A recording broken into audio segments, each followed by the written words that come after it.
देवताभ्यो नमः।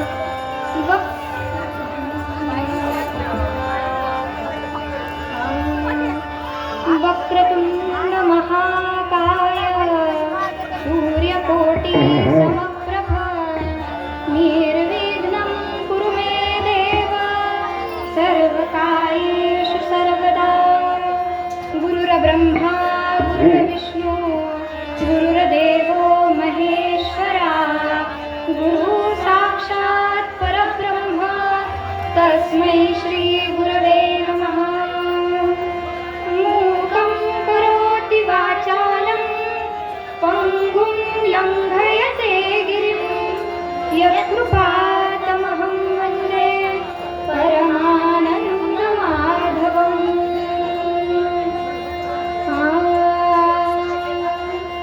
रामाहो जय राम जय राम रामाहो जय राम जय राम रामाहो जय राम जय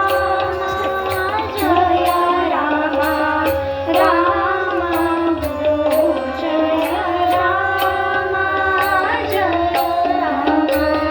पतित पावना पूर्णा कामा पतित पावना पूर्णा कामा रामाहो जय राम जय राम रामाहो जय राम जय राम रामाहो जय राम जय राम।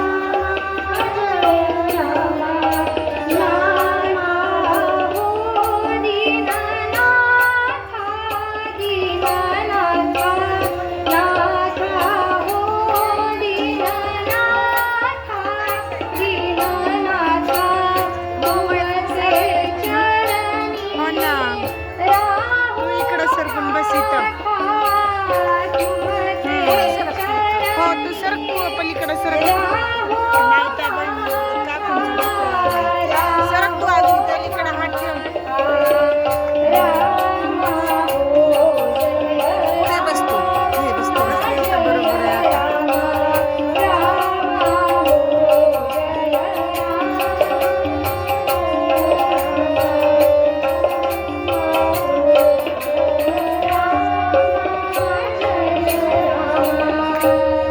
रामदास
जाणे माऊलीचे चित्त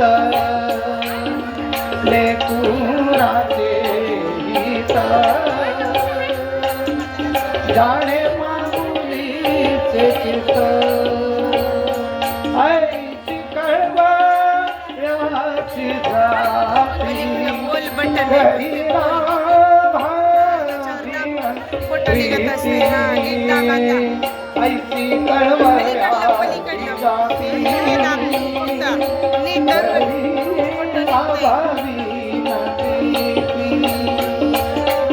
ऐशी कळवळ्याची जाती करी लागावी प्रीती पोटी भाळवाळे त्याचे सर्वस्वही सारे पोटी भाळवाळे त्याचे सर्वस्वही सारे ऐशी कळवळ्याची जाती करी लाभावी प्रीती ऐशी कळवळ्याची जाती करी लाभावी प्रीती तुका म्हणे माझे तुम्हा संतावरी ओझे तुका म्हणे माझे तुम्हा संतावरी ओझे ऐसी कळवळ्याची जाती ऐसी कळवळ्याची जाती ऐसी कळवळ्याची जाती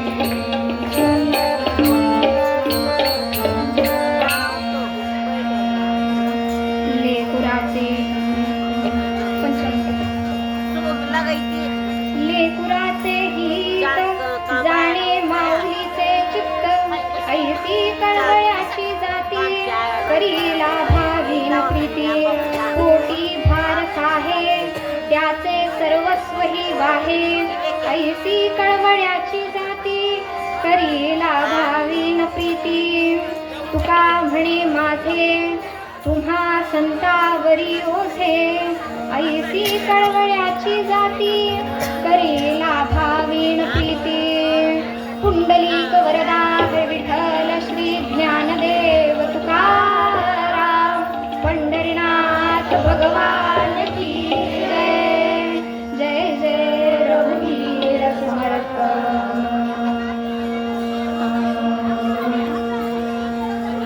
प्रस्तुत प्राप्त प्रसंगी योगेश्वरी मातेचं मार्गशीर्ष नवरात्र सुरू असताना त्याचबरोबर दत्तात्रेयांचंही नवरात्र सुरू असताना मोक्षदा एकादशीच्या अतिशय शुभ पर्वावर शुभ प्रसंगी त्याचबरोबर आज गीता जयंती देखील आहे. अतिशय उत्तम अशा या पर्वात असलेल्या या कीर्तन सेवेसाठी घेतलेला अभंग संत शिरोमणी जगद्गुरु तुकाराम महाराज यांचा आहे.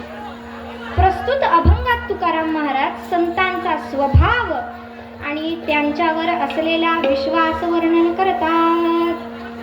संतांवर असलेला विश्वास तुकाराम महाराजांनी अनेक ठिकाणी वर्णन केलेला आहे. तुकाराम महाराजांचा संतांवर एवढा विश्वास आहे की ते याच अभंगाच्या शेवटच्या चरणात म्हणतात, तुका म्हणे माझे तुम्हा संतांवरी ओझे.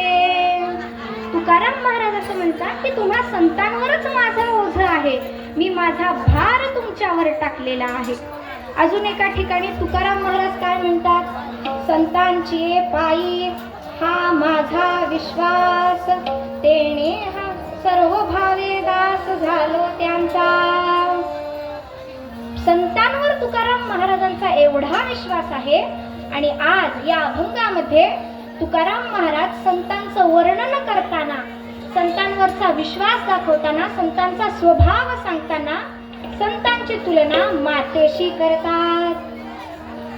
आईशी तुलना संतांची केलेली आहे आणि आईशी तुलना करताना संत काय म्हणतात, तुकाराम महाराज असं म्हणतात, लेकुराचे हित जाणे माऊलीचे चित्त. तुकाराम महाराज ठिकाणी संतांचा विचार करताना असं म्हटलं की ज्याप्रमाणे आईच्या मनामध्ये कोणता बरे विचार असतो, लेकराचे हित. आईच्या मनामध्ये असलेला विचार म्हणजे तिच्या लेकराचं कल्याण. आणि हाच विचार, हेच तत्व प्रत्येक व्यक्तीच्या ज्याच्या ज्याच्या मागे वस्तू असेल, व्यक्ती असेल, गोष्ट असेल, ज्याच्या ज्याच्या मागे माता हे तत्व लावलं गेलं, त्या त्या व्यक्तीच्या ठिकाणी हा भाव दिसून येतो. विचार करा बरं, अशा कोणत्या कोणत्या गोष्टी आहेत जिथे की लेकराचं हित हा विचार आहे.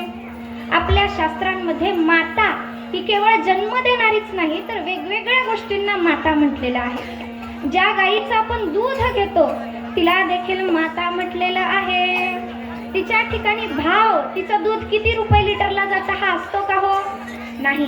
तिचा भाव माझं वासरू आणि माझं दूध पिणारी जनता सशक्त व्हावी, हाच तिथे भाव असतो. अजून नदीला माता म्हटलं गेलं. नदीला माहितीच आहे की शेवटी जाऊन समुद्राला मिळायचंच आहे, पण तरीही नदी वाहत राहते. कशासाठी? ती नदी कुणासाठी वाहते? या जनतारूपी असलेल्या संततीला तिचं भरण पोषण करता यावं म्हणून ती नदी वाहत राहते. तिथेही भाव कोणता? लेकुराचे हित. अजून कोणाला बरे माता म्हटलं गेलं? आपल्या काळ्या आईला माता म्हटलं गेलं. सहज डोक्यामध्ये विचार आला की कोणी एकेकाळी, आजच्या पेक्षा तर कमी जनता असेल, आज 8 कोटी आहे, कोणी एकेकाळी 1 लाख 2 लाख 1 कोटी असेल, त्याही वेळेला सगळ्यांची पोटं भरतच होती. आज जास्त जण झाले म्हणून कोणाची उपासमार होते का हो? नाही. ती काळी आई सगळ्यांचं भरण पोषण करते का? तिच्या मनामध्ये हा विचार असतो की लेकुराचे हित, जाणे माऊलीचे चित्त. आणि सगळ्यात महत्वाची आई म्हणजे आपलं राष्ट्र. आपल्या भारत मातेशी तर आपण किती मोठ्या प्रकारे जोडले गेलेलो आहोत. तिची गर्जना करताना, तिच्याकडून प्रेरणा घेताना आपल्याला तर तिचं नाव सुद्धा म्हणावं लागत नाही. वंदे भारतम म्हटलो का हो आपण? नाही. भारत मातेशी आम्ही एवढे जोडलेलो आहोत की आम्हाला वंदे भारतम असं विशिष्ट म्हणायची गरजही पडत नाही. वंदे मातरम म्हटलं की आम्हाला आमचं राष्ट्र आठवतं. एवढं आम्ही आमच्या राष्ट्राशी जोडलेलो आहोत. राष्ट्राच्या मनामध्ये हा विचार नसतो अमेरिकेपेक्षा श्रेष्ठ व्हायचंय, पाकिस्तानला हरवायचंय. माझ्या देशातील जनता सुरक्षित आहे का हा विचार तिथे असतो. या भारताला स्वतंत्र करण्यासाठी ज्या ज्या स्वातंत्र्य सेनानींनी स्वातंत्र्य लढ्यामध्ये सहभाग घेतला, त्यांना ज्या मंत्राने, ज्या शब्दाने प्रेरणा दिली, ते शब्द म्हणजे वंदे मातरम. आणि वंदे मातरम या गीताला यावर्षी 150 वर्ष पूर्ण होत आहेत. मातेच्या ठिकाणी हाच भाव होता, राष्ट्राच्या ठिकाणी मातेचाच भाव आहे. म्हणूनच भारताला भारत माता म्हटलं जातं, वंदे मातरम म्हटलं जातं. आणि या भारतात स्वातंत्र्याच्या लढ्यामध्ये ज्या ज्या स्वातंत्र्य सेनानींनी आपलं बलिदान दिलं, त्यांच्याही ठिकाणी कोणता भाव होता? हाच मातेचाच तिथे भाव होता. तिथे मातेचा भाव होता. फक्त आणि फक्त हित कोणाचं होतं? जनतेचं, लेकरांचं हित होतं. आपण उत्तर रंगामध्ये अशाच एका मातेचं चरित्र पाहणार आहोत, जिने लेकराच्या, जनतेच्या हितासाठी स्वतःचं प्राण अर्पण केलं. राष्ट्रमाता, स्वातंत्र्य माता, झाशीची राणी लक्ष्मीबाईचं चरित्र आपण उत्तर रंगात पाहणार आहोत. आपल्याला वेळ तासाभराचीच आहे, त्याला न्याय देण्यासाठी आपण पूर्व रंग थोडासा आपण उरकता घेऊ. असा हा मातेचा भाव गोमातेच्या ठिकाणी, नदीच्या ठिकाणी, राष्ट्राच्या ठिकाणी झाला. आणि हा भाव आता कुणाच्या ठिकाणी आहे? संतांच्या ठिकाणी आहे. त्यामुळे संतांना देखील तुकाराम महाराजांनी काय म्हटलं? माता म्हटलं. आणि त्यांचा उल्लेख करताना अभंगाच्या पहिल्या चरणात तुकाराम महाराज म्हणतात, लेकुराचे हित, जाणे माऊलीचे चित्त. लेकुराचे हित, जाणे माऊलीचे चित्त. ऐसी कळवळाची दाटी, करीला प्रीती. ऐसी कळवळाची दाटी, करीला प्रीती. करीला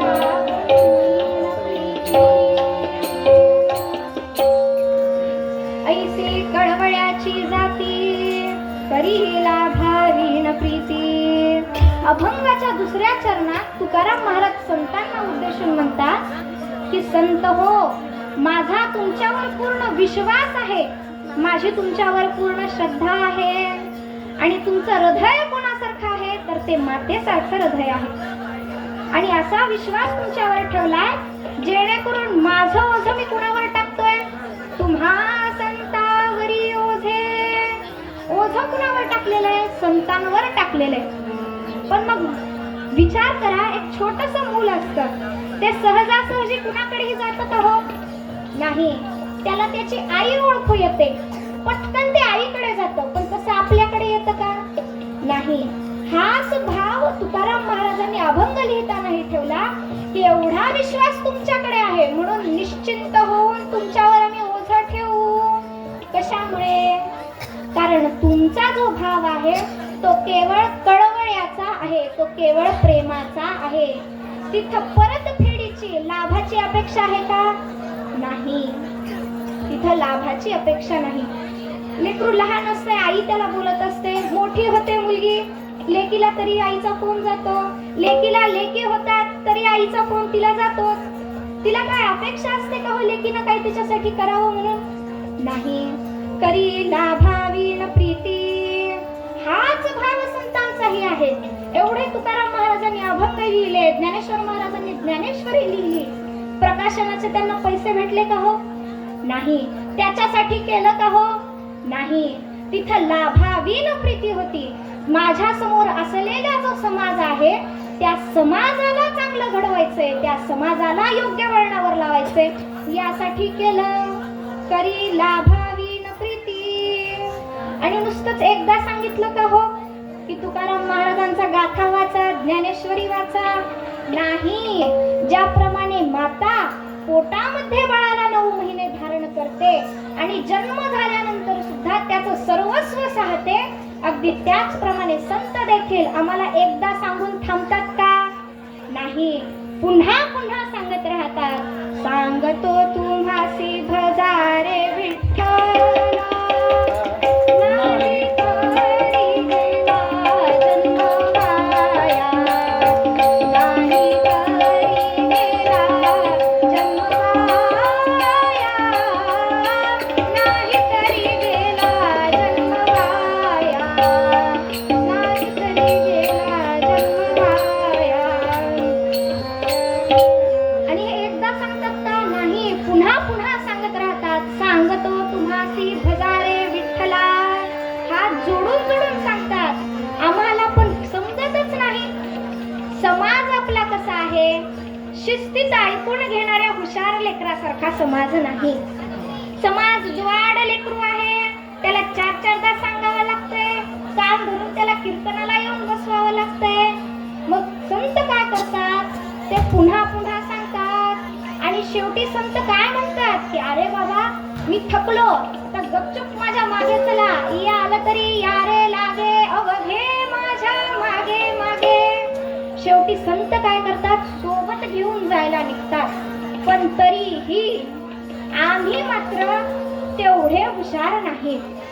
आम्हाला कोणीतरी सारखं ढकलत राहावं लागतंय, सांगत राहावं लागतंय. आणि मग संत काय, आणि मग तुकाराम महाराज संतांना काय म्हणतात की आता आमच्याच्याने काही शक्य नाही. मग आता करा काय? माझा हा जो भार आहे, माझं जे ओझं आहे ते आता माझं मला वाटेवर नेणं शक्य नाही. तुका म्हणे माझे, तुका म्हणे माझे, तुका म्हणे माझे, तुका म्हणे माझे, तुम्हा संतावरी. तुका म्हणे माझे, तुका म्हणे माझे, तुम्हा संता वरी ओझे, तुम्हा संता वरी ओझे. ऐसे कळवळ्याची जाती, ऐसे कळवळ्याची जाती, ऐसे कळवळ्याची जाती. करीला बा विडा प्रीती, करीला विडा प्रीती.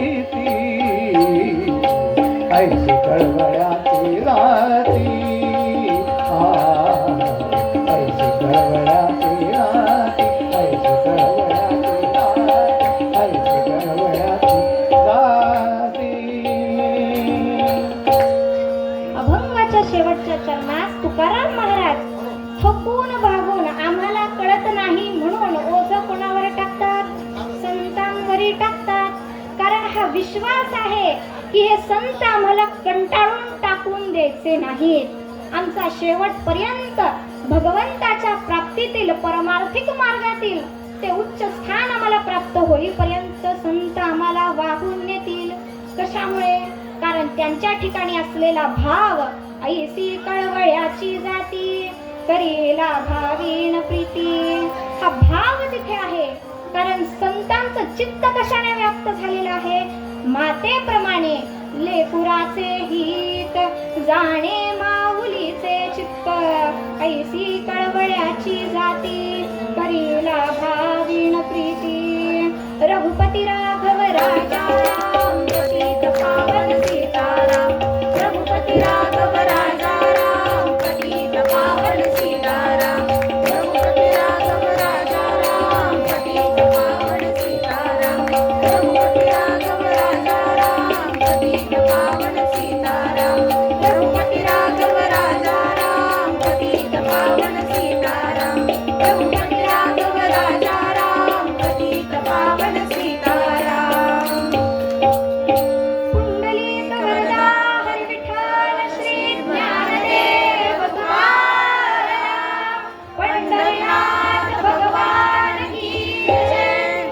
जय जय रघुवीर समर्थ. पूर्वरंगात सांगितल्याप्रमाणे आपण उत्तर रंगामध्ये अशाच एका मातेचं चरित्र पाहणार आहोत जिच्याही मनामध्ये केवळ तिच्या पोटच्या लेकराचा नाही तर समाजरूपी असलेल्या या संततीचा विचार होता. अशा एका मातेचं चरित्र आता आपण पाहणार आहोत. ती माता म्हणजे स्वातंत्र्य लढ्यात जिने आपलं अमूलाग्र बलिदान दिलं ती माता म्हणजे झाशीची राणी लक्ष्मीबाई. तशी तर वेळेची मर्यादा पाहता अर्ध्या तासात राणीचं चरित्र होणं शक्य नाही. अनेक मोठमोठ्या कीर्तनकारांनी खूप सुंदरपणे ते सांगितलेलं आहे. पण तरीही आज उपस्थित असलेला मातृशक्ती वर्ग पाहता हे चरित्र सोडून दुसरं कुठलं घ्यावं असं वाटलं नाही. त्यामुळे मुद्दाम विषयाला अनुसरून असलेलं हे चरित्र घेतलेलं आहे. त्यामुळे आधीच सांगते की राणीच्या बालपणाचा जो काळ आहे तो आपण थोडा उरकता घेऊ आणि युद्धाचा प्रसंग आपण विशेषत्वाने पाहू. 1835 चा काळ तो काळ असा होता की इंग्रजांचं आक्रमण झाल्यामुळे भारतीय जे राजे होते त्यांच्या हातामध्ये अल्प सत्ता होती. म्हणजे कशी सत्ता? आपण बाजीराव पेशव्यांच्या उदाहरणाने पाहू. 3 वेळा इंग्रजांशी युद्ध झालं आणि 3ही वेळा बाजीराव पेशवे हरल्यानंतर त्यांच्याकडे दरबार चालवण्याचा अधिकार राहिला. म्हणजे झालं काय? दरबार बसवायचा, मंत्री नेमायचे, राजकारभार चालवायचा, कर गोळा करायचा. पण सैन्याचं नियंत्रण नाही. कर आलेला कर त्याचं नियंत्रण नाही. फक्त करायचं काय? तुम्ही गादीवर बसायचं, बाकी विषय संपला. अशी भारतातील अनेक संस्थानाची अवस्था होती.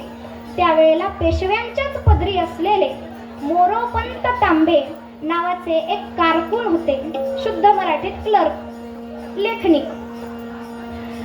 ते कारकून प्रवासामुळं सरकारी नोकरदार असल्यामुळं अनेकदा त्यांना वेगवेगळ्या ठिकाणी जाणं यायचं. आणि एकदा काशीला गेले असता मनकर्णिका घाटावर असता त्यांना अशी बातमी कळाली की त्यांना कन्यारत्न प्राप्त झालं आहे. आता फोनवर नाही कळालं, पत्र मिळालं त्यांना, पण त्यांना बातमी मिळाली की त्यांना कन्यारत्न प्राप्त झालं आहे. मनकर्णिकेच्या घाटावर होते त्यामुळे त्या झालेल्या मुलीचं नाव मनकर्णिका ठेवण्यात आलं. आणि हीच मनकर्णिका म्हणजे झाशीची राणी, राणी लक्ष्मीबाई.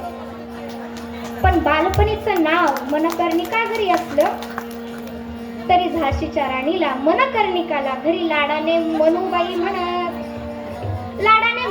म्हटलं जायचं. अतिशय चुणचुणी 2-3 वर्षाची ही मुलगी नेहमी खेळत बागडत असायची. पण तिचं दुर्दैव असं की अगदी वयाच्या 3ऱ्या वर्षी तिची आई वारली. आईच्या प्रेमाची तिची छाया हरपली. पण आता याला दुर्दैव म्हणावं की सुदैव म्हणावं? फक्त 3 वर्षाची असल्यापासून घरी तिच्यासोबत बसायला आई नाही म्हणून ती वडिलांसोबत पेशव्यांच्या दरबारात जाऊन बसायला लागली. अगदी 3ऱ्या वयापासून राज्यकारभाराचा तिचा जणू काही अभ्यास सुरू झाला. आणि तिचे मित्र कोण बरं? त्या छोट्याशा मनुबाईचे मित्र कोण?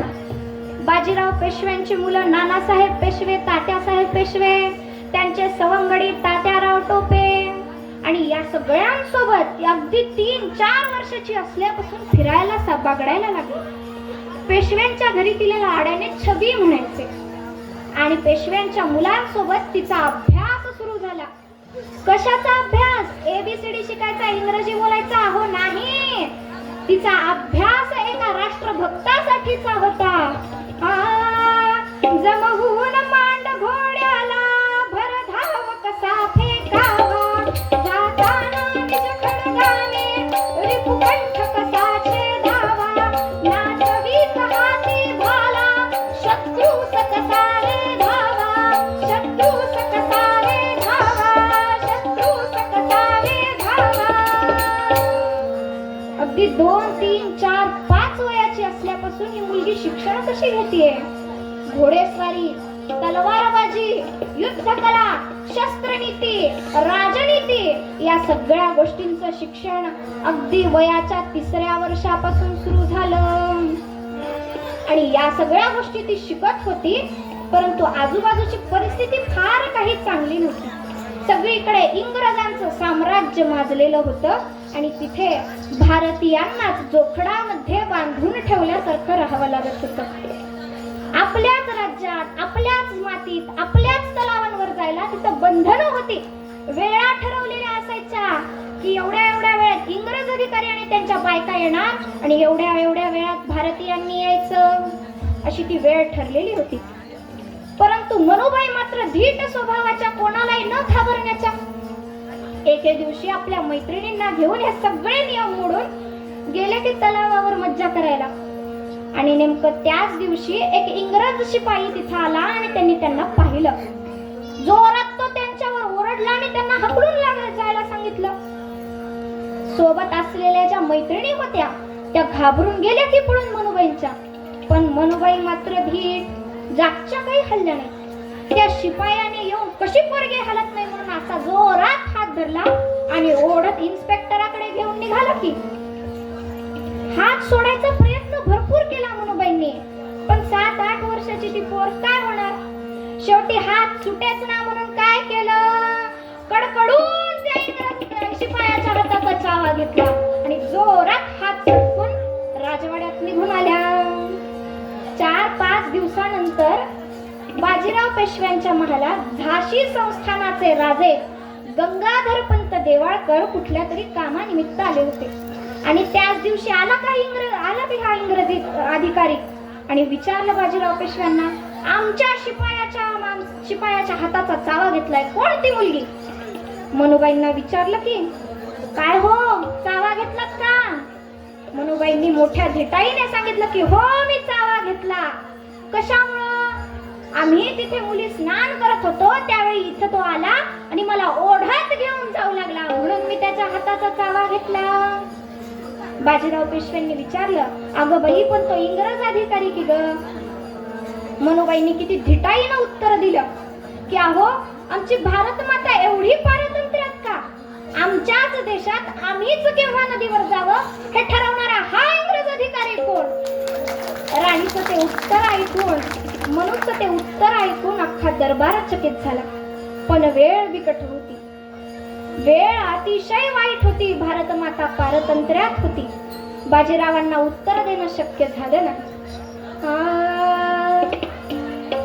भरत भूचे स्वातंत्र्य हार पिले, भरत भूचे स्वातंत्र्य हार पी, पारतंत्री शत्रूने बद्ध केले, पारतंत्री शत्रूने बद्ध केले, यत्न करीती अनेक भावभूत, यत्न करीती अनेक भावभूत, एकजुटीचे त्यात से मूल, एकजुटीचे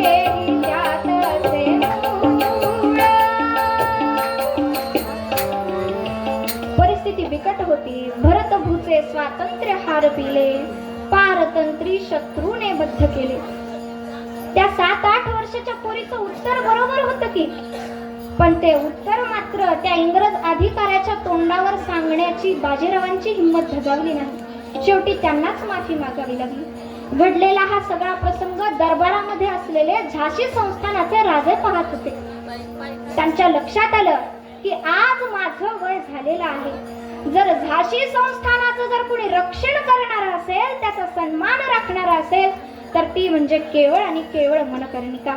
लगेच त्यांनी बाजीराव पेशव्यांकडे विवाहासाठी मनुबाईंचा हात मागितला. अवघ्या वयाच्या 8व्या वर्षी मनुबाई छबिली मनकर्णिका हिचा विवाह झाशी संस्थानाचे राजे गंगाधर पंत देवाळकरांशी झाला. 7-8 वर्षाची मनुबाई झाशीची राणी राणी लक्ष्मीबाई झाली. विवाह अगदी थाटामाटात झाला. कारकुनाची पोर राजाची राणी झाली. तिला 11 हत्तींची सलामी देण्यात आली. परंतु विवाह झाला, राजाची राणी झाली म्हणून केवळ राजसुखामध्ये ती लोळपून गेली नाही. इंग्रजांविरुद्धची चीड अजूनही तिच्या मनामध्ये होती. अवघ्या 8, 9, 10 वर्षाची असून सुद्धा राणीच्या डोक्यामध्ये इंग्रजांविरुद्ध युद्ध करण्याचे विचार असत. राणीने तिचं शिक्षण पुन्हा सुरू केलं. राजनीती, शास्त्रनीती, शस्त्रनीती या वेगवेगळ्या गोष्टीत राणी पारंगत झाली आणि लवकरच राणीने राज्यकारभारात विशेष लक्ष घालायला सुरू केलं. राज्यामध्ये जर कोणाला विचारलं तर सगळेजण म्हणत, राजा जरी गादीवर असला तरी राणीचं राज्य होतं. कालांतराने योग्य वयात राणीला एक मुलगा देखील झाला. परंतु राणीचं दुर्दैव असं की तो मुलगा वर्षभराच्या आतच दगावला, तो वारला. राणीवर मोठा दुःखाचा डोंगर कोसळला. राजालाही ही चिंता लागून गेली की आता माझ्या माघारी या मुलीचं व्हायचं काय. राज्याला कोणीतरी वारसदार असावा म्हणून राणीने एक मुलगा दत्तक घेतला. परंतु व्हायचं ते अरिष्ट झालं. जो राजा होता, आपल्या माघारी या राष्ट्राचं, या जनतेचं काय होणार या भीतीने त्या राजानेही आपला प्राण सोडला. राणीवर अतिशय वाईट वेळ आली. पोटचं पोर गेलं, गळ्यातलं मंगळसूत्र तुटलं. अतिशय दुःखद अशी ती वेळ होती. परंतु राणीनं धीर सोडला का नाही. राणी थकली नाही, राणी खचली नाही. आपलं पोटचं पोर जरी गेलं असलं तरी माझ्या मागे असलेली ही भारतीय जनता आहे, तिच्या स्वातंत्र्यासाठी मला लढलं पाहिजे असा विचार राणीने केला. राणी विधवा जरी असली तरी राणीने युद्धासाठी वेगवेगळ्या तयाऱ्या सुरू केल्या. नानासाहेब पेशव्यांशी तिने संपर्क ठेवला. तात्यासाहेब टोप्यांसोबत मिळून तिने रचना केली.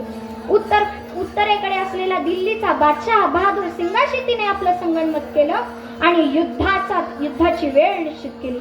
इंग्रजांविरुद्ध कुठल्याही हालतीत जाऊन आपल्याला युद्ध करायचं आहे. वार, वेळ, तिथी आणि युद्धाचं वर्ष निश्चित केलं. 30 मे 1857 साली युद्धांवर एकत्रितपणे इंग्रजांवर आक्रमण करायचं आणि युद्ध सुरू करायचं असं ठरलं. परंतु एक मोठा घोळ झाला. सगळीकडे सगळ्या इंग्रजांच्या छावण्यामध्ये असलेल्या सैनिकांना हा संदेश पोहोचलेला होता की 30 तारखेला आपल्याला युद्धाला जायचंय. प्रत्येक सैनिकांनी हातामध्ये असलेल्या पोळ्यांवर, चपातीवर हात ठेवून भारत मातेच्या स्वातंत्र्याची शपथ घेतली. 30 तारखेला युद्ध ठरलं. परंतु जो संयम छत्रपती शिवाजी महाराजांना अफजल खान पंढरपूर फोडीत होता, तुळजापूर फोडीत होता, त्यावेळेला जो संयम, तो प्रतापगडापर्यंत येईपर्यंत जो संयम धरवला, तो आम्हाला या युद्धाच्या वेळेस धरवला नाही. 10 मे लाच युद्ध फुटलं. 10 मे लाच सगळीकडे युद्धाची भयंकर गर्जना सुरू झाली. गर्जना भयंकर झाली.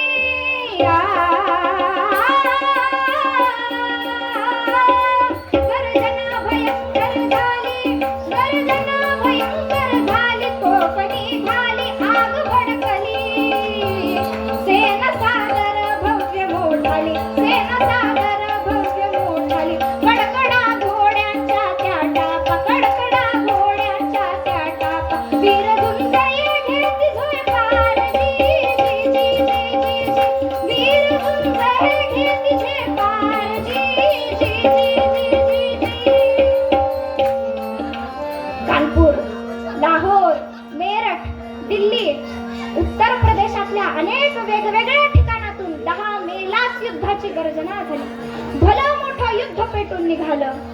अनेक ठिकाणातून सैनिक बाहेर पडले. त्यांनी लढा केला, इंग्रजांच्या विरुद्ध बंड पुकारलं आणि लवकरच काही दिवसातच दिल्ली हासिल केली. परंतु बाकीच्या सैनिकांना सुगावा तर 30 तारखेचा लागला होता. त्यामुळे सगळीकडून एकाच दिवशी सैनिक निघाले नाहीत. इंग्रजांना सुगावा लागला की आपल्या विरुद्ध काहीतरी खूप मोठं बंड शिजतंय. त्यामुळे त्यांनी तातडीनं इंग्लंडवरून 1 लाखाची फौज मागवून घेतली. इंग्लंडवरून 1 लाखाची फौज मागवून घेतली. पण इंग्रजांच्या लक्षात आलं की हे काम नुसतं सैनिकांना करणं शक्य नाही. नुसत्या सैनिकांकडे एवढा शस्त्रसाठा, दारुगोळा कुठून आला? तो संस्थानिकांनी, राजांनी पोहोचवलेला आहे. त्यामुळे राजांकडे, तिथल्या संस्थानिकांकडे जेवढी काही शक्ती उरलेली होती ती काढून घेण्यासाठी, ही संस्थानं खालसा करण्यासाठी इंग्रज सरकारनं प्रयत्न सुरू केले.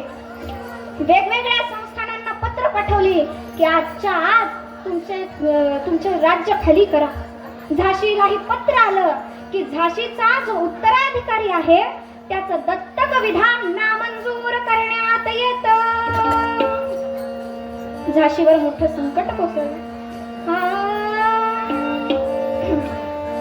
होईल खालसा झाशी की होईल दत्तक मान्य. होईल खालसा झाशी की होईल दत्तक मान्य. आशा की भव्य निराशा, प्रश्न हाच चिंताजन्य. आशा की भव्य निराशा, प्रश्न हाच संशयजन्य. ऐकाया निर्णय आले पुरवासी ते सामान्य.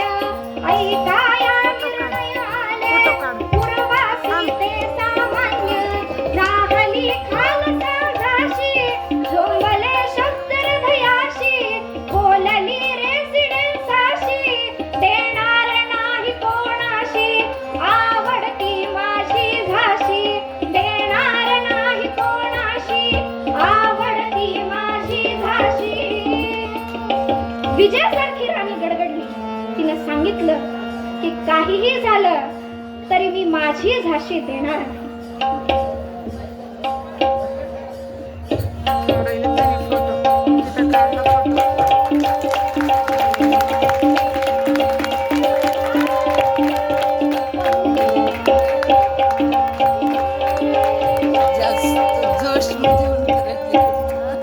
जब तक दम में दम है मैं जंग लड़ूंगी. मैं मेरी झांसी नहीं दूंगी, नहीं दूंगी, नहीं दूंगी. भारत माता की, भारत माता की. वंदे मातरम, वंदे मातरम. विजयासारखी राणी गडगडली. राणीनं सगळ्यांना आदेश दिला की आता इंग्रजांशी 2 हात करायची वेळ आलेली आहे. जानेवारी 1958 साली ह्यू रोश नावाचा एक इंग्रज अधिकारी आलेल्या 1 लाख सैन्याच्या तुकडीपैकी 60,000चं सैन्य घेऊन झाशीवर चालून आला. झाशीला चहूबाजूने त्याने वेढा घातला आणि झाशीच्या बाहेर असलेल्या एका मंदिरामध्ये त्याने त्याच्या सैन्याची छावणी, त्याच्या सैन्याचा तळ ठोकला. झाशी गडावर असलेले जे सेनापती होते, सैनिक होते, त्यांच्यामध्ये मोठा संभ्रम निर्माण झाला. आता या मंदिरावर तो गोळा डागावा कसा? आहे तर मंदिर आणि आतमध्ये बसलेला आहे शत्रू. अतिशय द्विधा परिस्थिती निर्माण झाली. पण राणीने तिच्याकडे असलेली शास्त्रबुद्धी वापरून योग्य तो निर्णय घेतला. तुकाराम महाराजांनी गाथेमध्ये एका ठिकाणी सांगितलेलं आहे की अशा परिस्थितीत काय करावं.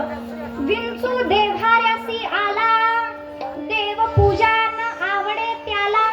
तेथे पैजाराचे काम, भावे अधमासी अधम.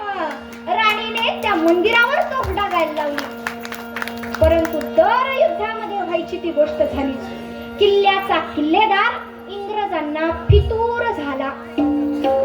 किल्ल्यामध्ये असलेला जो दारुगोळा आहे, शस्त्रसाठा आहे, तो कुठे आहे याची बातमी त्यांना इंग्रजांना दिली आणि बरोबर इंग्रजांनी त्याच ठिकाणी त्यांचा तो गोळा टाकला. अख्खं झाशी शहर पेटलं आणि जिकडे तिकडे हलकल्लोळ माजला. तेवढ्यातच राणीला अशी बातमी आली की झाशी पासून 122 मैल अंतरावर असलेल्या कालपी या गावामध्ये तात्याराव टोपे आणि नानासाहेब पेशवे त्यांची सेना घेऊन तिथे थांबलेले आहेत. राणी तातडीनं तिचा खास विशेष सवयीचा असलेला अस्मान फेक जातीचा घोडा घेऊन पाठीशी आपल्या मुलाला बांधून दोन्ही हातात तलवारी घेऊन राणी तिकडे निघाली. इतिहासात वर्णन आहे की अवघ्या एका रात्रीत राणीने 122 मैल अंतर पार करून कालपी शहर गाठलं. राणीच्या मागे अजूनही इंग्रजांची 50,000ची फौज होती. कालपीला पोहोचल्यावर नानासाहेबांनी तात्यासाहेब टोपेंनी तिला सांगितलं की राणी, जे इंग्रजांचं घोडदळ येतंय ना त्याची आम्ही काळजी घेऊ, फक्त इंग्रजांचा जो तोफखाना आहे तो तोफखाना मात्र तू बंद पाड. तोफखाना बंद करायचा. तोफ कशा बंद करतात? तोफेची जी लांब नळी असते तिच्यामध्ये दारुगोळा भरला जातो आणि एका ठिकाणातून ती वात निघते. त्या वातीला आग लावली की तोफ गोळा उडतो. ज्या छिद्रातून ती वात निघते त्याला नाक म्हणतात. त्या नाक्यात खिळा ठोकला की ती तोफ बंद पडते, ती वापरता येत नाही. आता हे सगळं इतिहासात असलेलं वर्णन आहे बरं, अतिशयोक्ती नाही. लक्ष देऊन ऐका. अशा 100 तोफा बंद करायच्या आहेत. बरं, त्या तोफा काय गॅरेज मध्ये लावलेल्या गाड्यासारख्या एका मागून लावून ठेवल्यात का हो? नाही. एक तोफ इथं तर एक तोफ पाटील चौकात. अशा 100 तोफा. आणि तुम्ही तोफ बंद करायला येताय, तुमच्यासाठी पायघड्या नाहीत घालणार.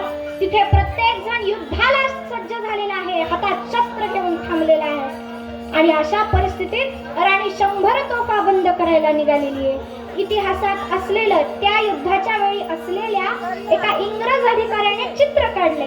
त्या चित्राचं वर्णन असे की राणी घोड्यावर बसलेली आहे, दोन्ही हातात 2 तलवारी आहेत, ढाल तर नाहीच पण लगाम धरायला हात मोकळा नाही, तो दातांनी पकडलेला आहे आणि गवताचा भारा कापल्याप्रमाणे राणी सैनिकांना कापत निघालेली आहे. समोर तो गोलंदाज तोफ लावून तिथे थांबत आहे. तो घाई करतोय कारण समोरून रणदुर्गेचा रणचंडीचा अवतार त्याच्याकडे येतोय. राणी हातात तो गोलंदाज तिथे तोफ लावण्यासाठी प्रयत्न करतोय. कुठल्याही क्षणाला तो गोळा उडेल याची खात्री नाही. राणी झेप घेतीये. राणी घोड्या सकट त्या तोफेवर जाऊन उभी आहे. घोड्याच्या मानेवर राणी झुकलेली आहे आणि हातातली तलवार तिने पुढे करून त्या गोलंदाजाचं मस्तक छाटलेलं आहे. लगेच तलवारी खोगीरात राणीने खोचल्या. ती तोफ त्याच्यामध्ये खिळा ठोकून ती बंद केली आणि लगेच घोडा वळून राणी पुढच्या तोफेकडे निघाली. इतिहासात स्पष्ट लिहिलेलं असं वर्णन आहे की अवघ्या 6 तासात राणीने 100 तोफा बंद पाडल्या. अवघ्या 6 तासात. विचार करा, समोर तोफ लावणारा माणूस आहे, ते अडवायला हातामध्ये ढाल नाहीये की कुठली गोष्ट नाहीये, दोन्ही हातात तलवारी घेऊन राणी त्या तोफेकडे निघालेली आहे. काय असेल हो तिच्या मनात विचार? माझ्या पाठीशी असलेलं पोर की माझं पोटचं गेलेलं पोर? तिथे विचार या दोन्ही गोष्टींचा नव्हता. तिथे विचार होता तिच्या माघारी असलेल्या समस्त भारतीय जनतेचा. लेकराचं हित या एकाच गोष्टीने राणी चौताळून त्या इंग्रजांवर आली होती. पण तरीही त्या युद्धात मात्र आपल्याला हार पत्करावी लागली. कारण इंग्रज सैनिक बंदुका घेऊन लढत होते आणि आम्ही तलवारी घेऊन लढत होतो. ते लांबून गोळ्या मारायचे, आम्हाला एक वार करायला जवळ जावं लागायचं. त्या युद्धात आमची तिथे विजय झाला नाही. परंतु तेवढ्यात पुढची बातमी आली की हे इकडं युद्ध चालेपर्यंत नानासाहेब पेशवे आणि तात्याराव टोपेंनी जाऊन ग्वाल्हेरचा किल्ला ताब्यात घेतलेला आहे. राणी आणि तिच्या मागे इंग्रजी सेना ग्वाल्हेरच्या किल्ल्यापर्यंत गेले. ग्वाल्हेरच्या किल्ल्यामध्ये आतमध्ये जेव्हा राणी पोहोचली त्यावेळेला तिला लक्षात आलं की आपण सगळे भारतीय आतमध्ये अडकलेलो आहोत आणि इंग्रजांनी आपल्याला बाहेरून वेढा घातलेला आहे. जर यातून बाहेर पडायचं असेल तर हा वेढा फोडून इंग्रजी सैन्याला 2 बाजूला विभागून निघणं शक्य आहे. राणीने लगेच 500 केवळ 500 भारतीय सैनिकांची फौज घेतली आणि राणीने तात्याराव टोपेंना सांगितलं की मी हे जो जमाव आहे सैनिकांचा, इंग्रजी सैनिकांचा मोर्चा आहे, त्याला 2 बाजूला विभागते. 500 सैनिकांचं फौज घेऊन राणी निघाली. परंतु राणीच्या सोबत दुर्दैव असं झालं की तिचा नेहमीचा सवयीचा घोडा तिच्या सोबत नव्हता. अस्मान फेक जातीचा तो विशेष घोडा जखमी झाला आणि त्याच्या जागी राणीनं ग्वाल्हेरच्या पाग्यातून एक साधा घोडा घेतला आणि राणी त्यांना घेऊन पुढे निघाली. पुढचा प्रसंग अतिशय महत्वाचा प्रसंग आहे. तत्पूर्वी आपण एकदा भगवंताचं नामस्मरण करू आणि आपण पुढच्या प्रसंगाकडे वळू. जय जय राम कृष्ण जय जय राम कृष्ण हरी. जय जय राम कृष्ण हरी. जय जय राम कृष्ण हरी. जय जय राम कृष्ण हरी. जय जय राम कृष्ण हरी. जय जय राम कृष्ण हरी. जय जय राम कृष्ण हरी. जय जय राम कृष्ण हरी. जय जय राम कृष्ण हरी. जय जय राम कृष्ण हरी. जय जय राम कृष्ण हरी. कुंडलिक वरदा हरिद्वार श्री ज्ञानदेव तुकाराम पंढरीनाथ भगवान की जय. आपल्या सोबत 500 सैनिकांचं घोडदळ घेऊन राणी ग्वाल्हेरच्या किल्ल्याच्या बाहेर पडली. दुर्दैव असं की तिच्या सोबत सवयीचा अस्मान फेक जातीचा घोडा तो जखमी झाल्यामुळे तो नव्हता. राणी त्या नवीन घोड्याला घेऊन निघाली. काही अंतर पार केल्यानंतर राणीच्या अशा समोर एक ओढा होता आणि तो ओढा बघून तो जो राणीचा घोडा होता तो घोडा काही ते अंतर पार करून जाईना. ओढ्याला तो घोडा अडला. राणीच्या लक्षात आलं की आता हीच वेळ आहे, आपल्याला इंग्रजांशी 2 हात करावे लागतील. इथून पुढे आपल्याला पळून जाणं शक्य नाही. इथून पुढे आपल्याला सैन्याला विभागणं शक्य नाही. लगेच घोडा राणीनं वळवला आणि राणीनं सैनिकांना आदेश दिला की आता इंग्रजांशी 2 हात करायची वेळ आलेली आहे. ज्या भारताने आज आपल्याला एवढं वर्ष आपलं हे वैभव पाहायची संधी दिली, आज आपल्या समोर ही जी सत्ता उभी आहे ती कशाची आहे? ही सत्ता आमच्या भारताच्या संस्कृतीची आहे. त्या संस्कृतीसाठी, त्या भारतासाठी आता लढण्याची वेळ आलेली आहे. राणीने इंग्रजांशी 2 हात करण्यासाठी सैन्याला मागे वळायला सांगितलं. राणीच्या मागे लॉर्ड बाउकर नावाचा एक इंग्रज अधिकारी 500 इंग्रजांची सेना घेऊन आलेला होता. युद्ध सुरू झालं. त्या ओढ्याच्या किनारी युद्ध सुरू झालं. पण बाउकर अलीकडेच थांबला. त्याने एका इंग्रज शिपायाला हाताशी धरलं आणि त्याने सांगितलं की राणीच्या सोबत ज्या असलेल्या 2 अंगरक्षिका आहेत त्यांचा तर राणीचा आधीच गोळ्या लागून वध झाला. त्यामुळे त्यांनी सोबत असलेल्या त्या इंग्रज शिपायाला सांगितलं की आता एकच पर्याय आहे. मी ज्या वेळेला राणीवर समोरून वार करायला जाईल तो वार अडवण्यासाठी राणी तिची तलवार वर घेईल. त्यावेळेला तिच्या पोटाच्या भागामध्ये तू एक किरात नावाचं तलवार बस. कोपऱ्यापर्यंत लांब असलेली ती सुरी तिच्या टोकाच्या बाजूला धार असते. अशी छान योजना करून लॉर्ड बाउकर राणी समोर आला.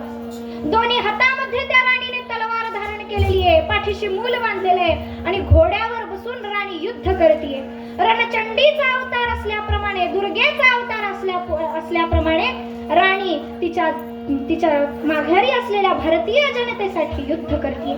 चौताळून राणी त्या आलेल्या प्रत्येक इंग्रजाला कापीत निघालेली आहे. लॉर्ड बाउकर तिच्या समोर आलाय आणि त्याच्याशी युद्ध सुरू झालंय. ओढ्याकडे राणीची पाठ असल्यामुळे पाठीशी असलेले ते मूल दामोदर आईचं लक्ष वेधण्यासाठी त्याने हळूच आईला हाक मारली की आई पाणी दिसतंय. मुलाने काय म्हटलं एवढंच पाहण्यासाठी त्या मातेने मागं वळून पाहिलं आणि नेमका तेवढ्याच वेळात घात झाला. बाउकरने हातावर असलेली तलवार उंच केली आणि त्याने राणीवर जोरात वार केला. तो वार राणीच्या वर्मी बसला. परंतु राणी डगमगली नाही. तिने लगेच बाउकरचा तो हात आपल्या हातातील तलवारीने छाटला. परंतु वेळ निघून गेली होती. असलेल्या त्या दुसऱ्या इंग्रज अधिकाऱ्याने त्याच्यामध्ये हातामध्ये असलेली ती किरात राणीच्या पोटात घातली. लगेच दुसऱ्या हातातल्या तलवारीने राणीने त्याचाही शिरच्छेद केला.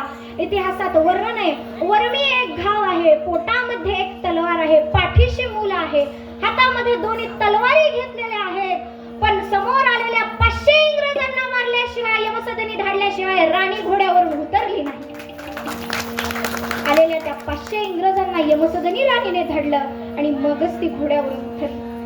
जवळच असलेला गंगाधर दास बुवांचा एक आश्रम होता. तिथे जाऊन राणी एका गवताच्या भाऱ्यावर बसली आणि राणीनं ते पाठीशी असलेलं मूल रामचंद्र देशमुखांकडे दिलं आणि त्यांना सांगितलं की जी स्वातंत्र्याची धुरा आहे, झाशीच्या रक्षणाची धुरा आहे, ती आता मी तुमच्यावर सोपवते. त्या असलेल्या छोट्या मुलाने आपल्या आईकडे पाहिलं. तिच्या पोटामध्ये तो रक्ताने माखलेला तो सुरा अजूनही दिसत होता. त्याने आश्चर्याने आईला विचारलं की आई, तुझ्या पोटात काय आहे बघ. त्यावेळेला त्या मातेने उत्तर काय द्यावं. ती माता म्हणते काय की अरे दामोदरा, माझ्या पोटामध्ये असलेला हा सुरा बघू नको.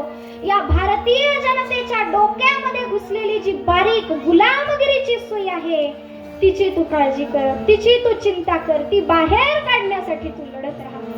काय भाव असेल हो त्या मातेच्या डोक्यामध्ये तिचा जीव ठेवताना. तिथे गंगाधरदास बुवांच्या आश्रमातच तिने तिचा जीव ठेवला. तिच्या डोक्यात हा विचार नव्हता की माझ्या माघारी माझ्या मुलाला राज्य भेटेल, मला राणी होता येईल. तिथे भाव एकच होता की माझी भारतीय जनता स्वतंत्र व्हावी. ज्या मातेने आमच्यासाठी केवळ ऐसी कळवळ्याची जाती करी लाभावीन प्रीती करून कुठल्याही परतफेडीची अपेक्षा न ठेवता त्या मातेने तिचा जीव ठेवला. केवळ आणि केवळ तिच्या संततीसाठी. तिच्या डोक्यामध्ये असलेला विचार म्हणजे तिच्या लेकराचं हित जाणे माऊलीचे चित्त, ऐसी कळवळ्याची दाटी करेला भावीन प्रीती. आज वंदे मातरम या गीताला 150 वर्ष पूर्ण होत असताना त्या मातेच्या रक्षणासाठी ज्या ज्या मातांनी आपलं बलिदान दिलं त्या मातेचं आपण स्मरण करावं. ज्या मातेमुळं आज आपल्याला हे वैभव टिकलेलं आहे हे दिसतं, त्या योगेश्वरी मातेचं आपण स्मरण करावं. आणि ज्या संतांनी मातेच्या भावनेतून आमच्यावर प्रेम केलं त्या संतांचं स्मरण करावं. याच भावनेतून आजची ही कीर्तन सेवा योगेश्वरी मातेच्या चरणी मी अर्पण करते. शेवटी तुकाराम महाराजांनी जे दान भगवंताकडे मागितलं त्यांच्याच शब्दात आपण ते दान मागून आजच्या या कीर्तन सेवेला आपण विराम देऊया. हेची दान देवा देवा झाली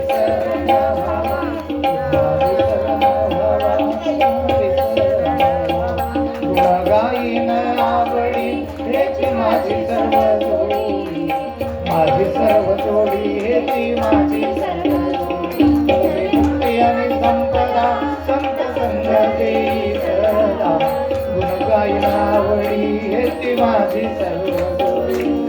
कुंडली कवरदा विठ्ठल श्री ज्ञानदेव